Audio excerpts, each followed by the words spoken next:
Welcome back, everyone. I love you like la la la la la la la la. Okay, so here's the thing. I'm just gonna talk. Here's the thing. I love like the whole podcast setup. Like, I would love to eventually one day be able to do a podcast and have like guest speakers and just talk about different topics, all kinds of topics. But right now I'm starting with, I want to call it a series, a CarChat series. CarChat series with Maria.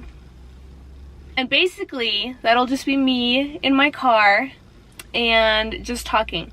But like, not, like, it won't be vlog style. It'll be literally just, like, the whole video will be me sitting in my car talking about a specific topic. Whether that be fitness related, or like mental health related, or certain different topics related, whatever comes to mind and whatever I feel called to talk about and whatever I feel adequate to talk about, you know?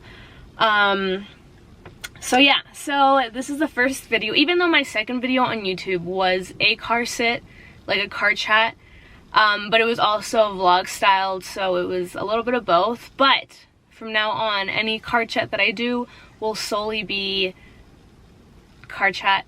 And I also want to have people join me here, you know, I got a little passenger chair, join me on certain topics, because I have a few people in mind that I feel would be very good, like would have good insight on certain topics, and I would love to be able to like pick their mind and like talk to them and like and then share it with everyone. Like, I think that'd be pretty cool, like podcast style, but in a car. So yeah, so that is my plan moving forward. I do have a couple topics kind of lined up, and I have to kind of sit down and write an outline for them, and then I can bring them here and share them with the world. But for right now, we're starting with CarChat number uno. This CarChat number one is, it's a bit of a tough one because we're going to be talking about pain. So the title of this CarChat, of my first official CarChat, is called Purpose in Pain. And like, it sounds like, ooh, like that sounds nice, you know, like there's purpose in your pain. Like it sounds hopeful. And it is 100%, but it's a tough topic to talk about because I feel like it's a touchy subject. Like, pain has a like number of levels. It's relative to each individual, and like there's no pinpointing. Like, I can't tell you what your purpose was through the pain that you're going through or went through. Like, I can't tell you that, but I can give you tips and advice, and I can share with you my experience on how I dealt with my own pain and my own circumstances and things that life has thrown at me. And you know, you just gotta you gotta deal with the cards you're dealt with, you know what I'm saying? So without further ado, we're gonna hop right into this video. Alright, so purpose in pain. I love that saying. And like, I'm pretty sure it's like a quote, and I'm pretty sure it's been titles of books, and I'm pretty sure, like, I've heard this saying, this phrase be said a lot, and it really resonated with me because I feel like when we go through something difficult, we're always like, why? Like, we always ask why. Like, why is this happening to me? Why am I going through this? Like, why? And that's a valid question. You know, it makes sense. You want to know why. But at the same time, I think it's best if you don't know why in the moment. And here's the thing about pain. Like, pain, and I'm sure everyone has experienced some degree of pain. Like, it's not pleasant, it's uncomfortable, it hurts, whether physically or emotionally or mentally. Like, it sucks. Straight up, it just sucks.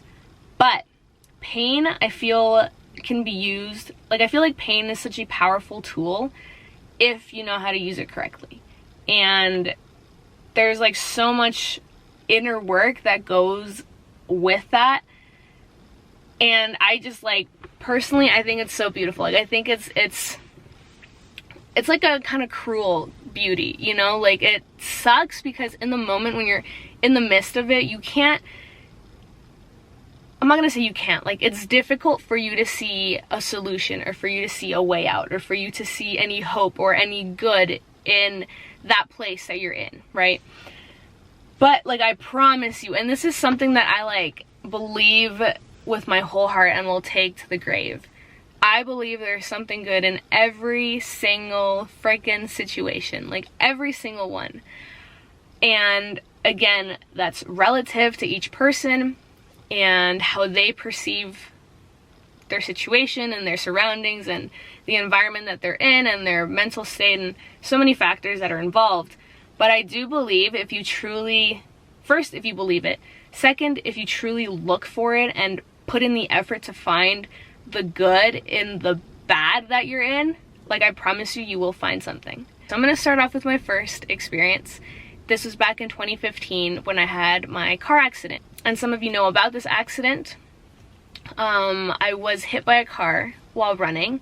I was in grade 12, and this was just like the beginning of grade 12, actually. It was in September of grade 12. And I had just finished at the gym. I had gotten home. I was going to go for a run, and then I was going to have dinner. This was after school. And I was out running. This car didn't see me. It just hit me. And then I was like, in that moment, like, I'm trying not to go into too much detail because that it'll kind of drag on, but like I was unconscious, and then when I kind of came back to reality, I still, like, I didn't know what had happened. Like, I knew something had happened, and like something bad, but I wasn't fully aware of what had happened to me in that moment. And then there were like people who like had seen the whole thing. They were like asking me if I was okay, asking me if I could move, if I could stand up. And eventually, like, the ambulance came, the police came, the firefighters came, everyone came. They took me to the hospital. They checked me out. Thank God I only had a concussion and like a knee injury, but like literally nothing, unlike cuts, but like other than that, nothing else was wrong. And after that, like, we were at the hospital for a few hours, and then after that we got home. And it was when we got home that I was sitting in my room, like, trying to get my PJs on, because I was obviously still in like shorts and like the t-shirt that I was running in, and I was so frustrated. Like, I was so angry at the fact that this had just happened. Like, during the whole thing, like, when it initially happened, when I was at the hospital, like, I felt like I was kind of like in a cloud. Like, I was in shock. Like, physically my body was in shock, but I think like mentally I was also kind of like not really there, like not really present. And then it wasn't until I was in my room and my leg was like in this big like cast that went from my hip to my ankle. Like, I couldn't move or bend my leg at all. And I was sitting on the edge of my bed, and I was trying to get these freaking pants on, and I couldn't, because like the pain was like, I'm not gonna say it was unbearable, because it was tolerable, but it wasn't like, it's not something you want to tolerate, you know? Like, whenever there's any kind of pain, you don't want to feel it, you know? But there's another quote that says pain demands to be felt. So it's kind of like, you're gonna feel it whether you want it or not.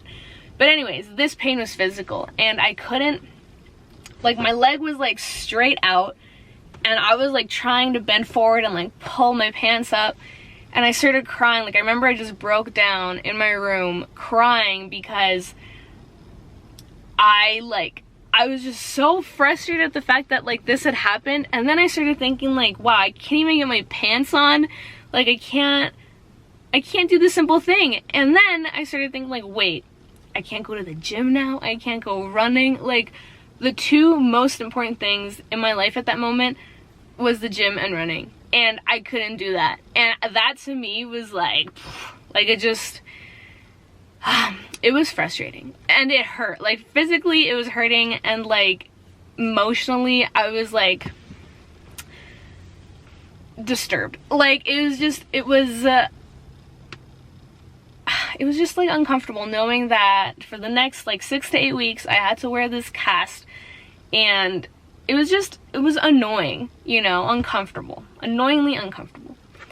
But anyways, so that was like the moment that I see like so vividly in my head still, like when I broke down while I was sitting on my bed. And like to some it may seem like, okay, like what, like you didn't cry when you got hit, like you didn't cry when you like saw the blood and like felt the pain. And like to me, the moment that hurt the most was realizing that I wasn't gonna be able to do the things that I loved most for some time while I healed.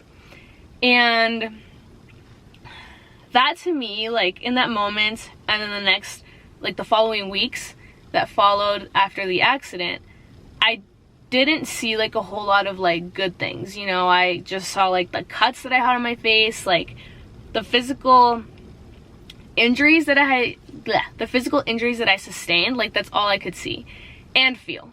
And like it's understandable to some degree, but sometimes like it gets to a point where we start milking things on purpose just to stay feeling miserable, just so others can like give us pity. And I don't know why we do that, but I feel like it's a human thing that we do, but it's something that we can also control and kind of not let happen. But so that's what I saw, or like that was like my mentality at the time. Like it was very negative, very like dark, very just not good. So coming out of that, that was in September. I think it was like January of the following year where I was kind of like, all right, like let's go. Like I started running again, I started going to the gym.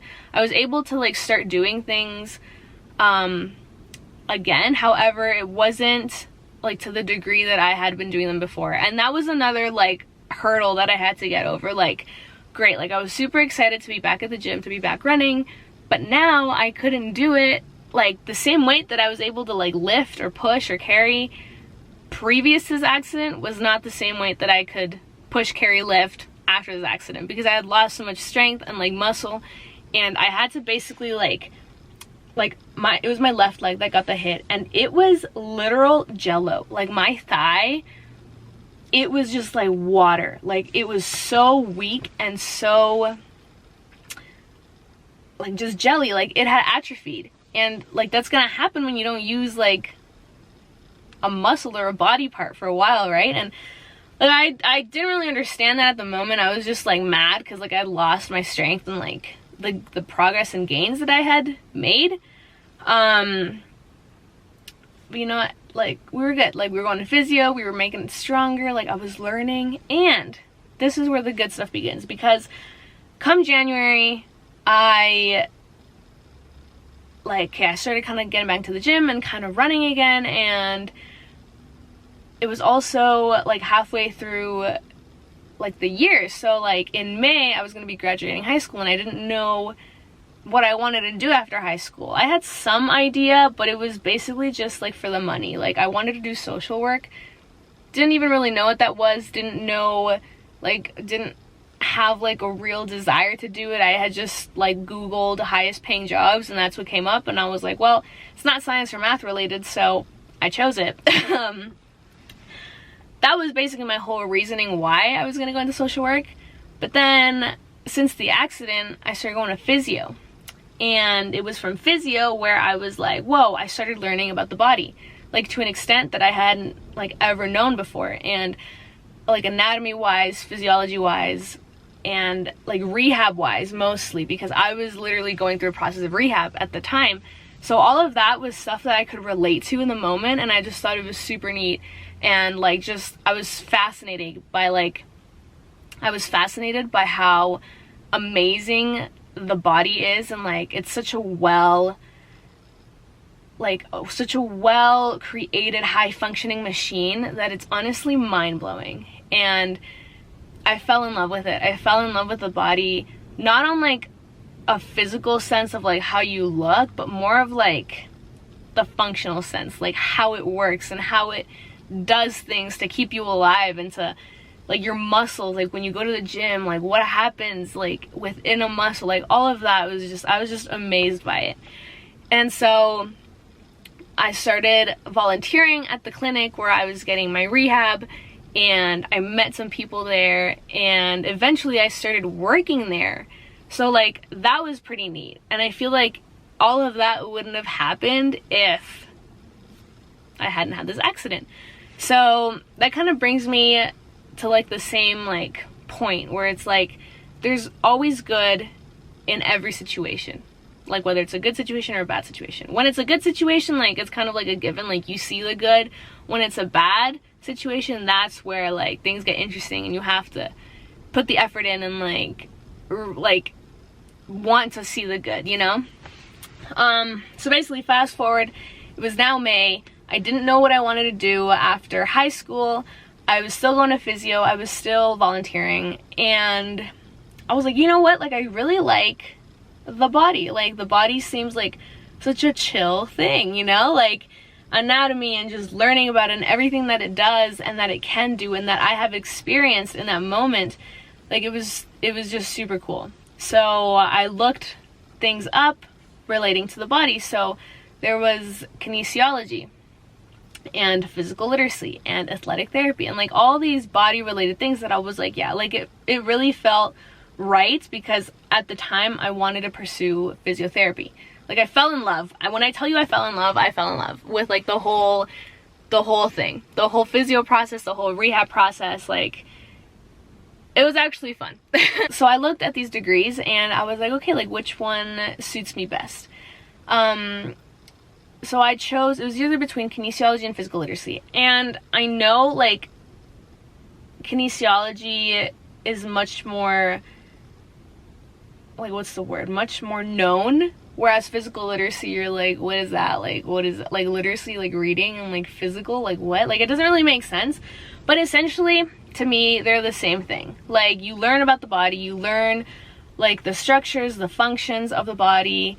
However, how I describe it to people is that kinesiology is more like sciencey based, where like the math and the science of it, whereas physical literacy does still include the math and science of the body, but it also includes like the health and the wealth and like not just physical but like mental and like the psychological parts of it and the physiological parts of it and just all of that like integrated, but then also how you can incorporate it into leading and maintaining an active lifestyle, a healthy active lifestyle, since like toddler to like elder, you know, like or senior, like your whole lifespan, how you can stay healthy, maintain healthy, and keep active is essentially what physical literacy is.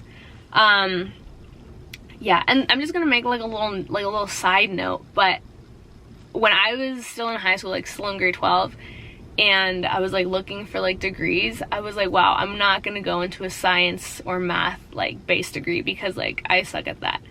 And it's just funny, like fast forward to now, or when I applied to a science degree. So I was just like, it's just funny how things work out when you think like, no, like I'm not apt for this job, I'm not equipped for this certain role or position, and then it turns out that's like what you end up doing. Like it's just, it's cool. It's cool. Anyways though, so from the accident, the good things that like came out of it were the degree that I chose, my love for the body, and all of the things that I've been able to learn about the body and also been able to like incorporate into my own life, and to be able to lead a healthy lifestyle and to maintain a healthy lifestyle and to understand like the ins and outs of certain things and like how it works and how I can apply it to myself and ultimately like just be better, you know. And I just freaking love that. So that was the good. And obviously like in the moment, like from September to January, like those months were not fun, and like I cried and it hurt and it sucked, especially when you were like, ooh, I'm seeing progress, and then, oh, just kidding, you know. Like there were ups and downs for sure, but I feel like ultimately at the end of the day, those ups and downs were like molding me and creating within me like a certain desire, a certain purpose for what I was eventually like meant to do, or like meant to choose, like the degree that I was meant to pursue, and the job that I was meant to be in. Like right now I'm still working with that same physio company, so I think like that's pretty cool, like the people that I've met, the things that I've learned within this company. And it's been, that was in 2015 and now it's 2022. Like it's been a while.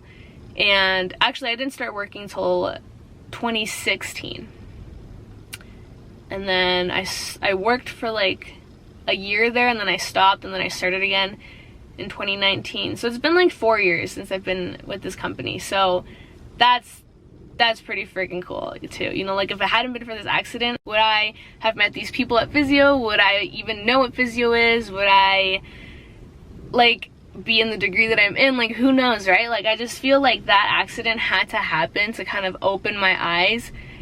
It was a little bit aggressive how it happened, but like I feel like it had to happen nonetheless, and I am grateful for it, and I think it was a blessing in disguise, because like it could have been way worse. Like it could have been bad.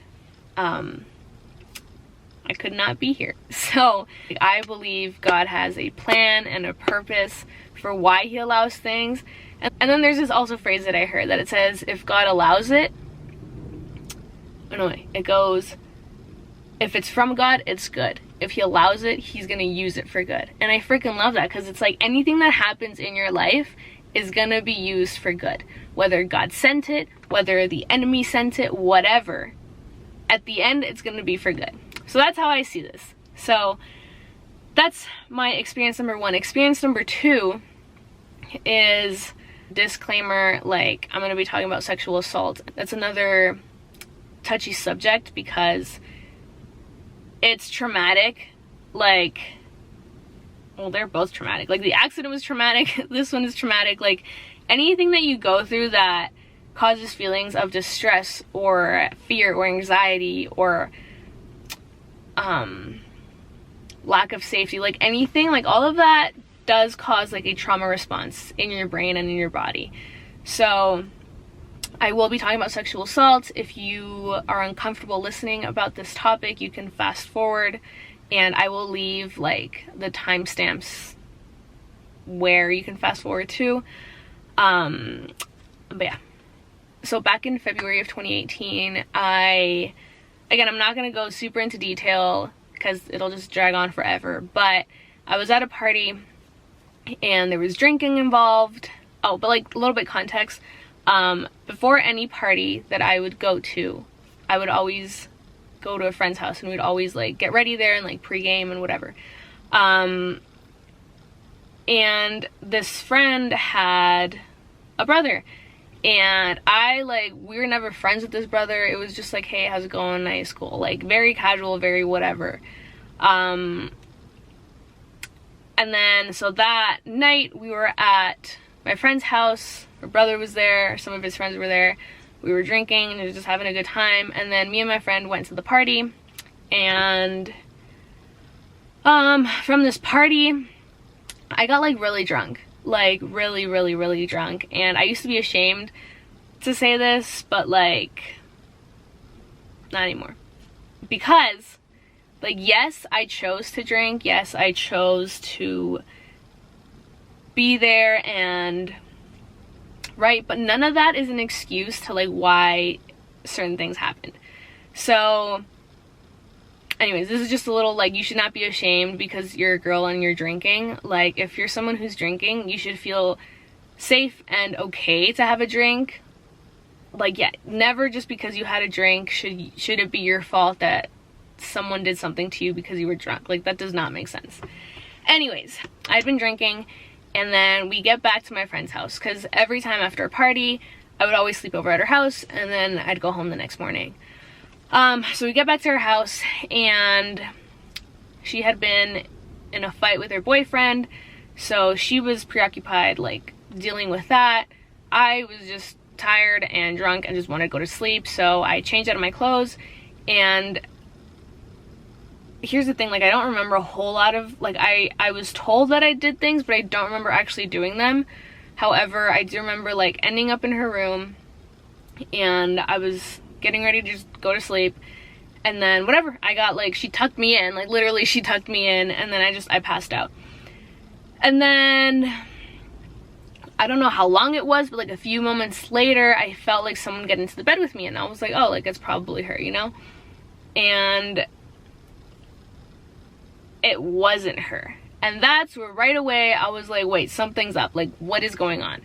And I recognized the voice, and it was a guy, and it was her brother. And I was like, what the hell? But it was so weird because, like, first, I'd never been this drunk ever before in my life. So it was like, that was not okay. Like, I let myself go like too far. And but see, like, here's the thing, like, I felt safe. Like, I felt like I could drink, you know, and I felt safe with these people, with my friend in her house, you know, even with her family, because I had known them for a while, and they just seemed like good people, right? But anyways, so I was laying in this bed, he comes in, and right away, like, I know something's up, but I can't move. Like, I'd never been so drunk where I couldn't move, like, where I physically felt, like, trapped inside my body.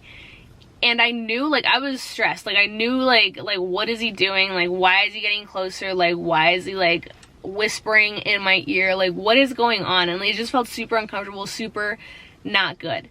So, as that was happening, I was, like, trying to, like, move away. So then I just kind of, like, threw myself off the bed, like, rolled over, and I landed on the floor. And I was like, you know what, I'm gonna just stay here. Like, I could go to sleep on the floor. I had my blanket. I was good. I was set. And then he was like, no, like, come back up. So he picked me up, and I literally, when I tell you I had no strength, I literally, like, could not even, like, stand. Like, I couldn't lift myself off of the bed. Like, I felt so weak and so trapped and so, like, it's like I was, like, super present in my head, but, like, physically my body was not responding. And that was, like, such a weird feeling. Like, I don't recommend. But, so he pulled me back up on the bed, and I was laying there, and he was, like, trying to, like, kiss me. He started kissing me. Then he started touching me. Then he put his hand in my pants, and I was, like, trying to, like, push him away. I was like, what the fuck, dude? I'm so sorry. Like, pardon my language, but honestly, in my head, I was like, what the fuck is going on, you know? Like, what? And again, I say I tried to push him away, but, like, I was, like, flailing my arms. Like, I wasn't doing anything. And then he was, like, he grabbed my hand, and he was, like, putting it down his pants, and, like, the whole thing was just super disgusting and super uncomfortable, and just, not good. So I was, like, in my head, I was going crazy. My body, I don't know, like, what I was trying to do, but, like, in my head, I knew, like, I had to get the fuck out of here. So I eventually I managed to, like, get over him, but then he just, like, pulled me on top of him. And at this point, like, everything was dark and, like, kind of blurry and, like, spinning. Like, I didn't really know, like,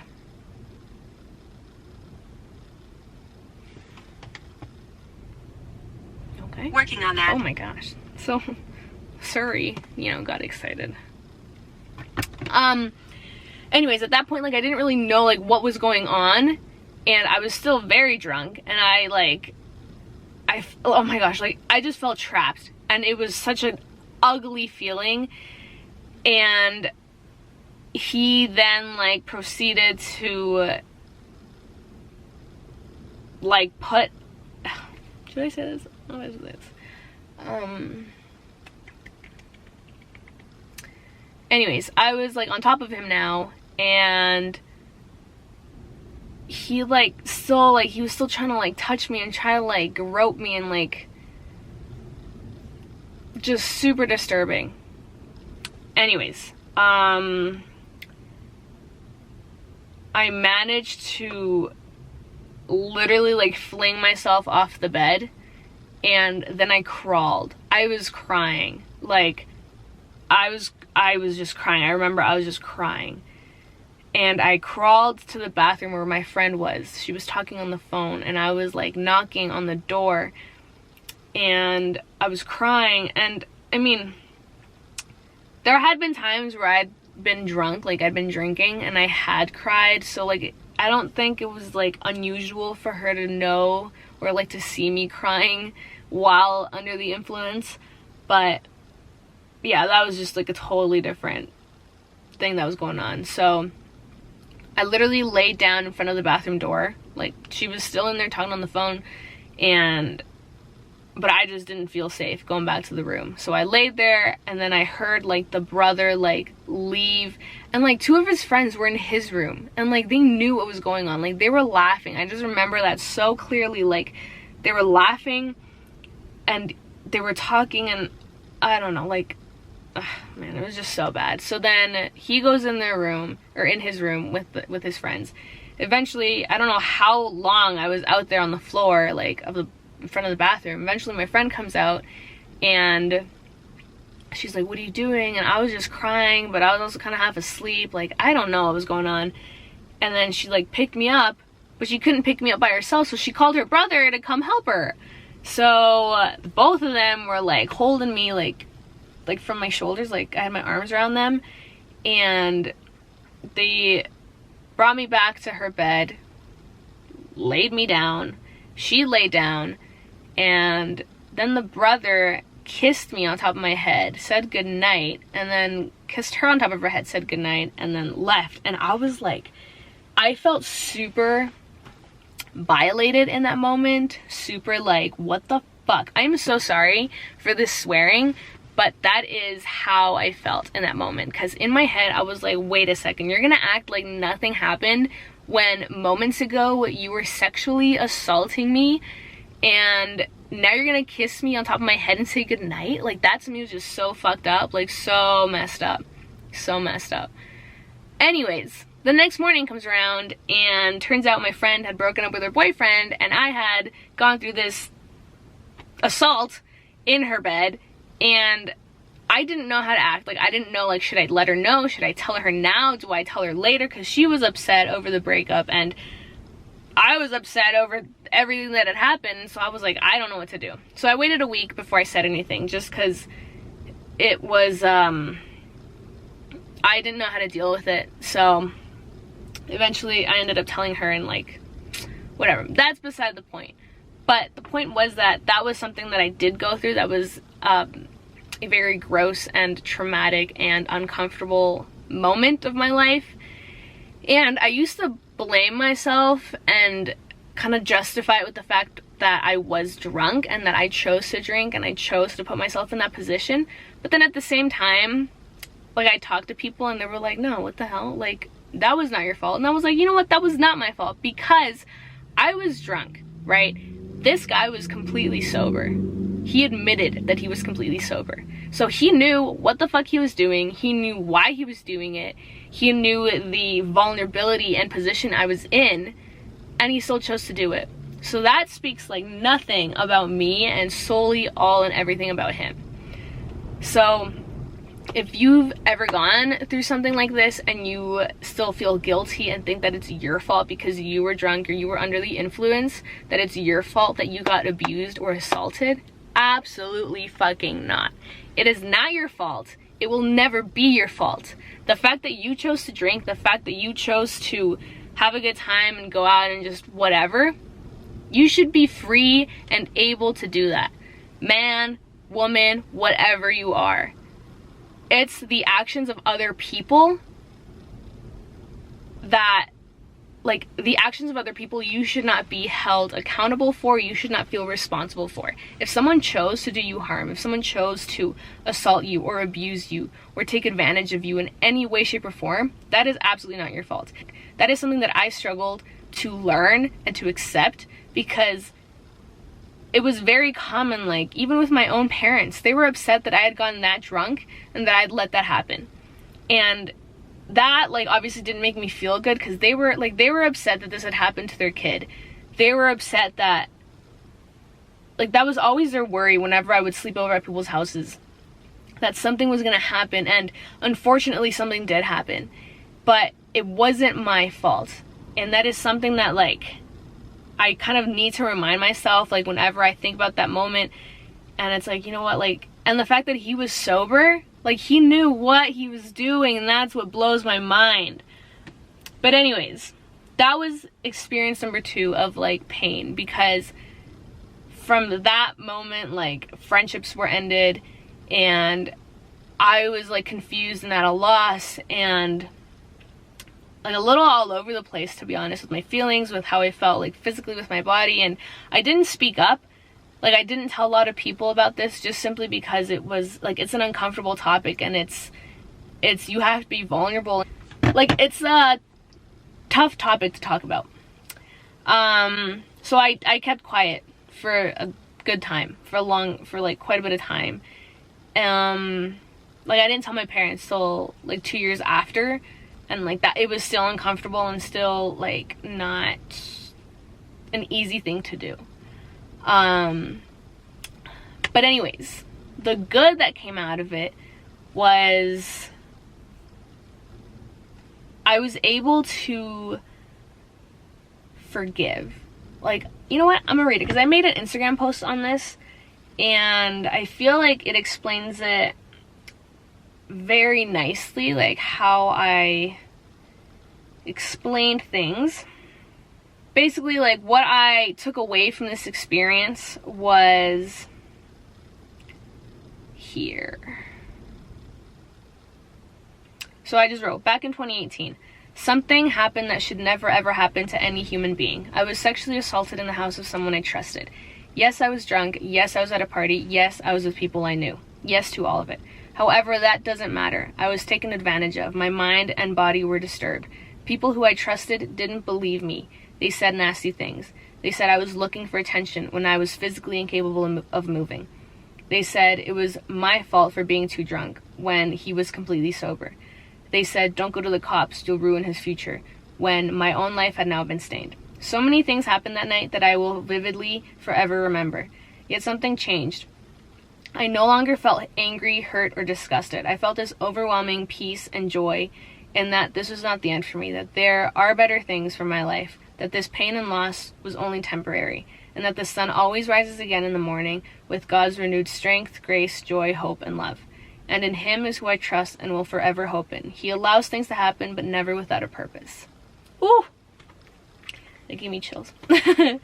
And it's true. Like, I've heard so many stories and so many experiences of people where, like, these kinds of things happen to them, and they're resentful and they're bitter and they're angry and they're miserable. And I'm not saying, like, that they're not allowed to feel that way, because 100% you are. But also it kind of gets to a point where it's like, okay, like, this happened to me, but I can either choose to let it define me, or I can choose to be better from it, right? You can either be bitter or better, and the only difference in those two words is I. And I feel like I came up with that. Like, I don't know if it's already, like, somewhere, but, like, that. But anyways, so, and it really is, like, only you can choose, like, okay, like, and, like, not just with this kind of topic, but literally with anything in life. I feel like, for example, someone grows up in an abusive household, and apparently, like, statistics say that if you grow up in an abusive household, you're more likely to be abusive, like an abusive person yourself.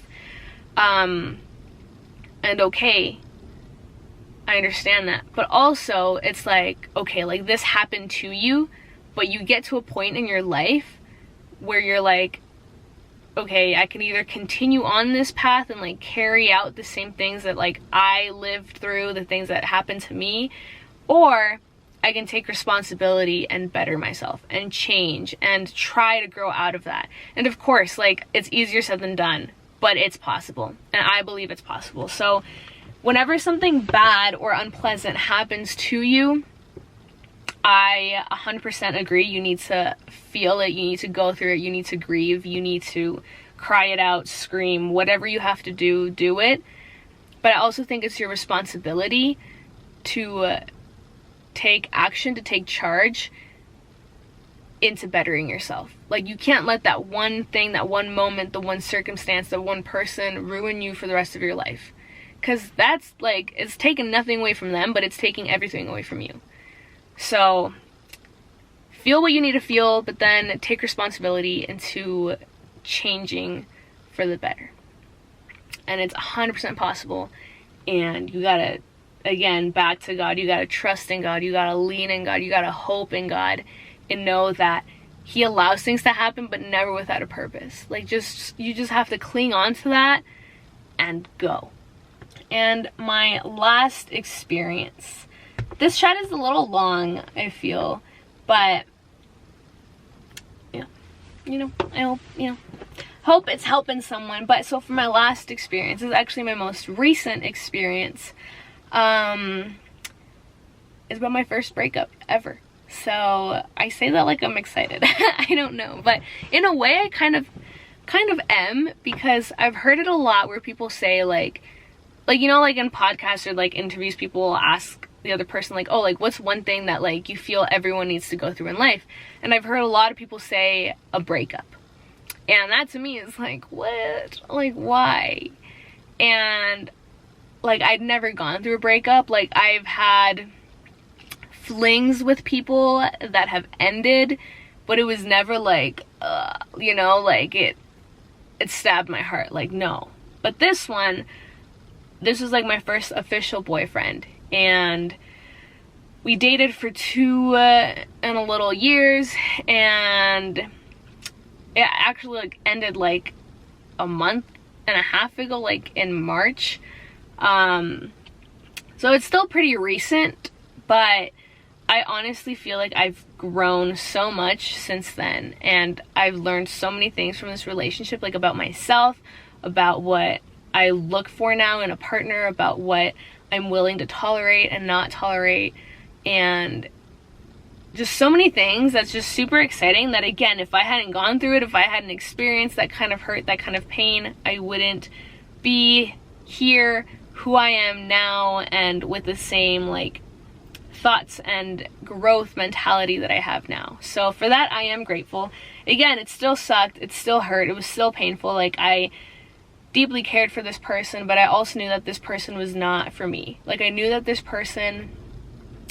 relationship in itself was unhealthy. It was, I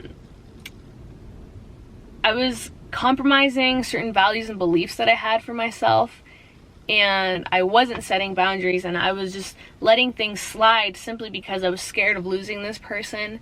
But yeah, at the end of it, you really just have to ask yourself, like, is it worth losing myself over someone? And the answer is always no. Like, if you have to compromise so much, if you have to belittle yourself so much to the point where you're not recognizable anymore, where you don't know who you are anymore, where you used to believe one thing but now you don't, just in order to keep a job or a person or a situation, whatever, happy, or to please someone, like, that is never the answer, like, what's right for you will allow you to express who you truly are, will allow you to believe in your beliefs, will allow you to just, like, will encourage you, will support you, will respect you, will love you, will care for you. And these were a lot of things, like, that were not being given in this relationship that I was in. So, I mean, and that's okay, I feel like it was a learning experience, and I learned a lot, and I grew a lot, and I am incredibly grateful for that, and I wish him nothing but goodness. But I also knew that I needed to, like, step up for myself. I needed to get out of there. I needed to love myself. Essentially, I needed to love myself, and that is something that I'm still working on. That is something that I am constantly, day in and day out, working on and learning and experiencing, and I love it. And even though it's harder some days, it's still, like, there's still something, like, magical about it. Like, there's still something, like, wait, like, I don't know, like, I don't even know how to describe it, but it's beautiful. It's beautiful, like, getting in tune with yourself, getting aligned with yourself, knowing who you are, and being confident and comfortable in knowing who that person is, and in knowing what you like, knowing what you dislike, and knowing what you look for in a friendship, in a romantic relationship, in so many things. And it's like, you get to, like, this point where it's like you're so in tune and aligned with yourself that, like, if someone doesn't align with you, with your values, beliefs, your anything that you're looking for, you don't mind just being alone. You don't mind being by yourself. You don't mind cutting them off. You don't mind saying no. And I feel like there's so much power and growth and beauty in that, because it just shows how you are developing and growing as an individual. And I freaking love that. Like, I am all about self-growth and self-love, even though I'm still working on that, and self-betterment at the end of the day. Like, just be better, you know? Like, what more beautiful and purposeful thing in this world and just being a better version of yourself. Like, that to me is unbeatable. So, like, in case you were wondering, like, the good thing that came out of this breakup was that I learned to love myself. I'm still learning to see my value, to see my worth, to see my strengths and my weaknesses and what I want and what I don't want, and just learning so much about me. Like, I feel so free and, like, so full of hope and joy and just excitement for, like, the future and, like, whoever God has for me, like, that person that God has for me. I am so excited, and I can't wait to meet them, but at the same time, I can wait because there is stuff that I need to work on, like some inner work, some inner healing, just stuff that I need to work on for myself so that I can become the best version of myself in order to come into union with another person, and that we can together be the bestest versions of ourselves together. And I think that it's just so beautiful. It's just so exciting, and it's like I can't wait for that to happen, but then I can also wait because I'm still, like, in this season of transition, like, of finding myself, of loving myself, of enjoying my own company, of just of growth. So yeah, anyway, so those were my 3 experiences of how I was able to find purpose in the pain that I went through. And I really think ultimately, like, the greatest advice is that you gotta turn to God. You gotta turn to God in everything. Like, yes, you can talk to people and you can seek out advice and help and, like, physical, tangible resources. But ultimately, your first resource should be God. Take it up in prayer. Like, this is what I'm going through. This is what I'm struggling with. This is what hurts. And He will give you the peace. He will give you the joy. He will give you the hope, the strength in the middle of the situation you're going through, in the middle of the situation that you're in. He will give it to you. You just have to just pray. If you gotta cry, tears are prayers. It says it in the Bible. Like, He hears your cries. He hears your pain. He knows your pain. And He knows that He allowed this to happen to you right now in the season of life that you're in, or that you were in, or that you will be in. And that's life. And like I said, like, if He allows it, let me just backtrack. If He sends it, it's for good. If He allows it, He's going to use it for good. So just always try and keep that in the back of your mind. Like, okay, like, this sucks right now. This is hard. This is difficult. This is uncomfortable. This is painful. But there is going to be good. I don't know how. I wish I could tell you how, but I don't know how. And that's also, like, the exciting part, because it's like you're seeing this unfold, like, literally right before your eyes, and it's like, okay, like, how is this gonna work out? Like, let's go, like, let's see it. So I think that's pretty just amazing how God works and how He uses things. And then, like, years from now or weeks or months from now, you look back and you're like, whoa, like, wait a second, like, you start connecting the dots and you're like, wow, if this hadn't happened, like, this needed to happen so that I would be here, so that I would have this mentality, so that I would have this job, so that I would meet this person, so that I would be at this place, like, XYZ, like, right, like, things had to happen because there were building blocks for where He was leading you, for, like, the plan that He has for you. And yeah, I feel like that's the optimistic and purposeful side of seeing things.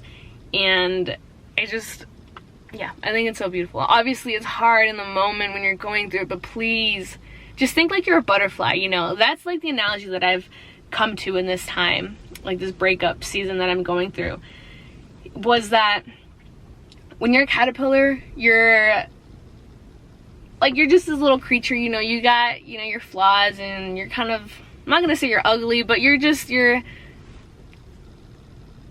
I don't know, like you're just a caterpillar, right?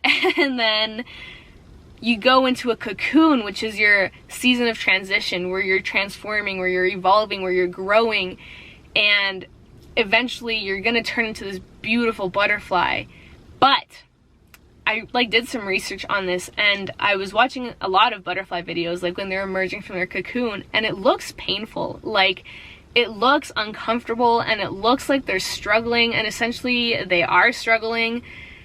But I read this thing that it said the butterfly needs to struggle. Like, she needs to struggle, and it's something she can only do for herself, on herself, by herself. Like, no one can help her. Like, if you try to like help a butterfly like by pulling its wings or its legs, you're gonna hurt it. Like, you're just gonna hurt it. It's gonna be worse for them, you know? You need to let the butterfly struggle, because it's in the struggle where she finds her strength.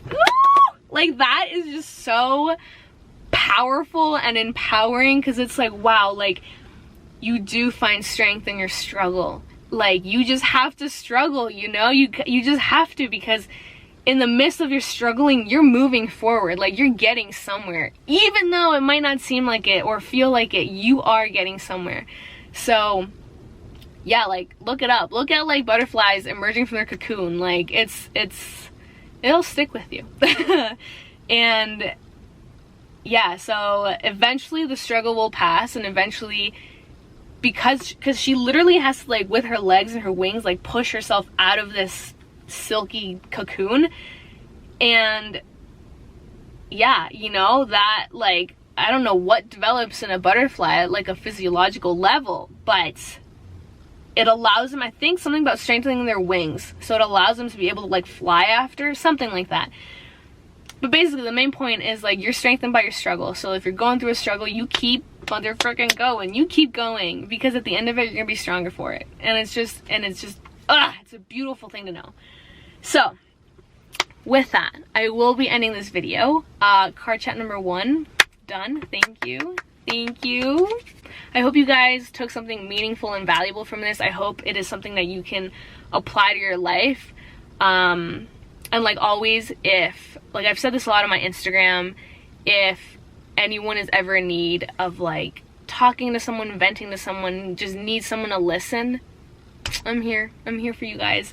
And if you need advice, I'll give you the best advice that I got. If you just need someone to listen to, I'll listen to you. But just know that I'm here with open arms. And yeah, just trust that all things are working out for your good. All things have a purpose, and in the right time you'll see it. So thank you so much for listening. I hope you enjoyed it, and I will see you all in the next one. Bye. I love you like la la.